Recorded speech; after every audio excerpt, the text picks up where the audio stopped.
नमस्कार दोस्तों, मैं विकास शर्मा। मेरे इस YouTube channel astrology teaching by Vikas Sharma आप सभी का मैं बहुत बहुत स्वागत करता हूं। आज का जो टॉपिक मैं आप लोगों के साथ लेकर आया हूं बहुत इंपॉर्टेंट टॉपिक है और ये हमारे रिलेशन, हमारे संबंधियों के बारे में है। ग्रह जो है, अमुक ग्रह किसी रिलेशन को, किसी संबंध को प्रदर्शित करता है, उसके बारे में हम जानेंगे।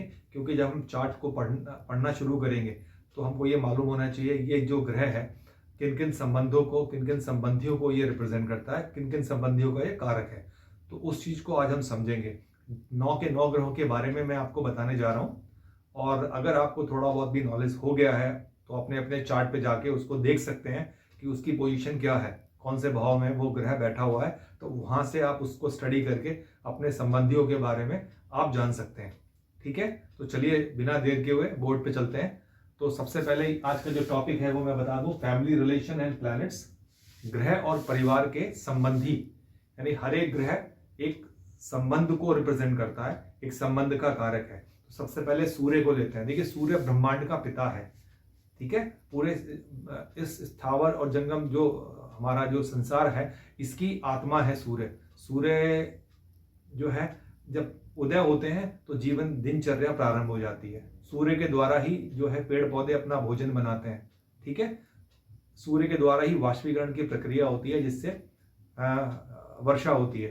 तो सूर्य के द्वारा ही खेतों में अन्न पकता है। ठीक है, तो सूर्य जो है हमारा भरण पोषण करने वाला, प्रत्येक जीव का संरक्षक है, पिता है। जैसे हमारे घर में हमारे पिता हमारा संरक्षक है, हमारे पालन पोषण करते हैं, हमारी सभी जितनी भी आवश्यकताएं उनकी पूर्ति करते हैं, वैसे ही सूर्य जो है इस पूरे ब्रह्मांड का पिता है, उसकी आत्मा है। ठीक है, तो अपने पिता को अगर समझना है, सबसे पहले तो ये समझ लीजिए। तो चार्ट में अपने पिता को समझना है तो सूर्य की पोजीशन चेक कर लीजिए, सूर्य के बारे में समझ लीजिए, तो आप आसानी से अपने पिता को समझ जाएंगे। ठीक है, पिता आपके किस प्रकार के हैं, वो उनका व्यवहार कैसा है, उनका व्यक्तित्व कैसा है, इन सब बारे में आपको जानकारी मिल जाएगी अगर आप सूर्य के वो स्टडी करते हैं। लेकिन इसमें एक जो बहुत इंपॉर्टेंट बात है, बहुत महत्वपूर्ण बात है, वो ये है, इनमें इन संबंधियों को देखने से पहले आपको समय का ध्यान रखना है। ठीक है, जब मैं एक आपसे कहूंगा कि आपका दिन में जन्म हो, तो सूर्योदय के बाद जब आपका किसी व्यक्ति का जन्म होता है और सूर्यास्त से पहले जन्म होता है तो वो दिन का जन्म कहलाता है। यानी सूर्योदय से प्रारंभ होकर सूर्य अस्त का जो समय है वो दिन का समय कहलाता है, और सूर्य अस्त के बाद का जो समय है और सूर्य उदय से पहले का जो समय है वो रात्रि का समय कहलाता है। ठीक है, ये क्लियर हो गया। मैं एक बार आपको फिर बता दूं, सूर्य उदय से लेके सूर्य अस्त तक का जो समय है वो दिन का समय है, और सूर्य अस्त से लेके अगले सूर्य उदय तक का जो समय है वो रात्रि का समय है।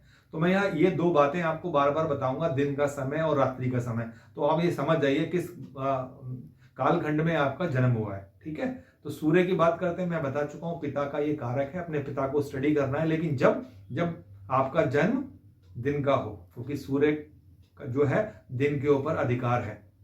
ठीक है, सूर्य के कारण ही दिन होता है, तो दिन में सूर्य बली होते हैं। तो जब दिन का समय में आपका जन्म हो तो सूर्य के बारे में, अपने पिता के बारे में सूर्य से जान सकते हैं। ठीक है, उसी प्रकार रात्रि में भी सूर्य होते हैं, कहीं जाते तो नहीं है, लेकिन रात्रि में सूर्य की प्रधानता नहीं है। तो रात्रि में सूर्य हो, फिर अगर आपको अपने चाचा के बारे में जानना हो, है ना, पिता के भाई के बारे में, तो फिर हम उसको सूर्य से ही जान सकते हैं। ठीक है, तो रात्रि में जन्म हो, यही सूर्य आपके चाचा का कारक हो गया। ठीक है, आपके अंकल्स का कारक हो गया। क्लियर हो गया। दिन का जन्म हो तो पिता के बारे में सूर्य से जानते हैं, रात्रि का जन्म हो तो यही सूर्य आपके पिता की जगह चाचा का कारक बन जाता है। लेकिन एक यूनिवर्सल है, वो हमेशा ही रहेगा कि आपके पिता के लिए एक बार सूर्य को देखना बहुत जरूरी है। ठीक है, अब मैं आगे चलता हूं, बात करता हूं चंद्रमा की। चंद्रमा हमारी माता है ना। चंद्रमा में शीतलता है, तो जैसे हम अपनी माता के पास, उनके शरण में जाके हमको आनंद मिलता है, वात्सल्य मिलता है, प्रेम मिलता है, स्नेह मिलता है, तो चंद्रमा हमको वो सब प्रदान करते हैं, है ना। चंद्रमा को इसलिए माता कहा गया है क्योंकि वो स्त्रियोचित ग्रह है, हमारी माता का कारक है। अपनी कुंडली में हमको माता के बारे में जानना हो तो चंद्रमा की पोजीशन को हम चेक कर लेते हैं। अब चंद्रमा चूंकि रात्रि प्रधान है, इसलिए माता का कारक है।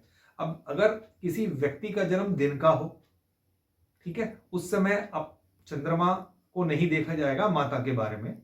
आप एक यूनिवर्सल उसमें देख सकते हैं माता के बारे में। लेकिन अगर आपको अच्छे से स्टडी करना हो अपनी माता का, दिन का आपका जन्म हो, तो चंद्रमा आपकी मौसी के बारे में बताएगा।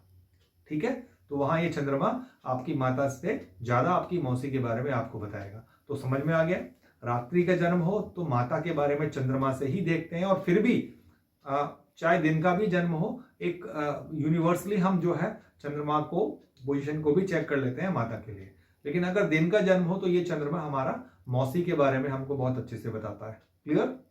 अब बात करते हैं मंगल ग्रह के बारे में। मंगल क्या होता है, हमारे छोटे भाई बहन यानी सिबलिंग्स जो होते हैं, हमारे हमसे छोटे जितने भी हमारे भाई बहन हैं, उनको स्टडी करना हो तो मंगल की पोजीशन को चेक कर लीजिएगा।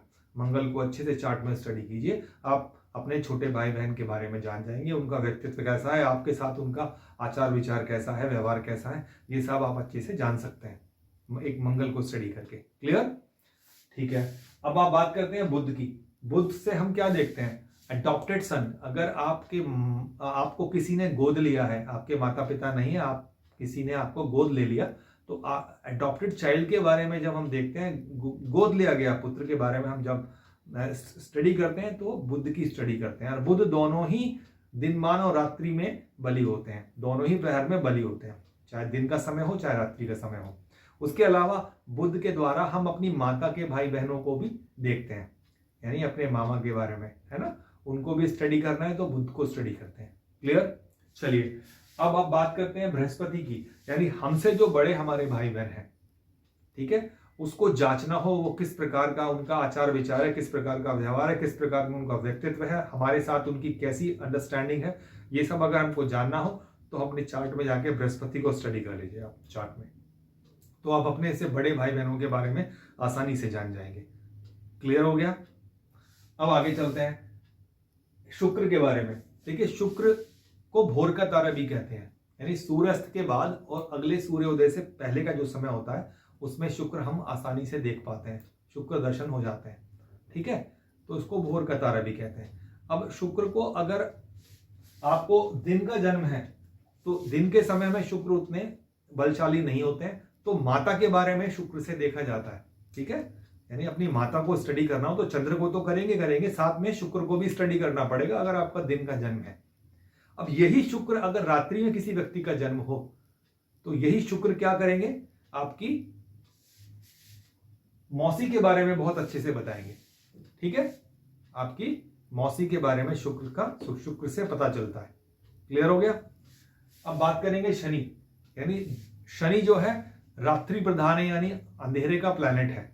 ठीक है, अंधेरे के बाद प्रभावी होता है। तो जब दिन का जन्म होता है, ठीक है, अगर आपका जन्मदिन जो है दिन के समय दिनमान में हुआ है, दिन के समय का आपका जन्म है, तो आप शनि के द्वारा अपने चाचा की स्टडी कर सकते हैं, अंकल्स की स्टडी कर सकते हैं। अब यही शनि अगर आपका रात्रि में जन्म हुआ है तो यही शनि आपके पिता का कारक भी हो जाता है, यानी सूर्य के साथ साथ आपको शनि को भी स्टडी करना पड़ेगा अगर अच्छे से आपको पिता के बारे में जानना है। क्लियर। अब बात करते हैं राहु और केतु की। तो राहु जो है हमारे दादाजी को रिप्रेजेंट करता है, तो हमको अगर दादाजी के बारे में कुछ भी जानना है अच्छे से तो हम राहु को स्टडी कर सकते हैं। ठीक है, और केतु हमारे नाना जी को रिप्रेजेंट करता है, तो अपने नानों को जानना हो तो आप कुंडली में केतु को स्टडी कर लीजिएगा। तो ये 9 के 9 ग्रह हैं जो संबंधों को रिप्रेजेंट करते हैं, और ये हमें मालूम होना चाहिए। ठीक है, ताकि हम उन व्यक्ति विशेष को समझ सकें, उनको जान पाए अपनी ही कुंडली के द्वारा। ठीक है, तो आज ये टॉपिक को मैं यहीं खत्म करता हूँ, और बहुत सरल टॉपिक ये रहा होगा आपके लिए। आप कैसा लगा आज का वीडियो आप मुझे कमेंट कर सकते हैं। अगर वीडियो अच्छा लगा तो इसको लाइक कीजिए और ज़्यादा से ज़्यादा शेयर कीजिए, क्योंकि ज्योतिष एक दैविक विज्ञान है। यहाँ पर भ्रांतियों का कोई जो है कारण नहीं होता।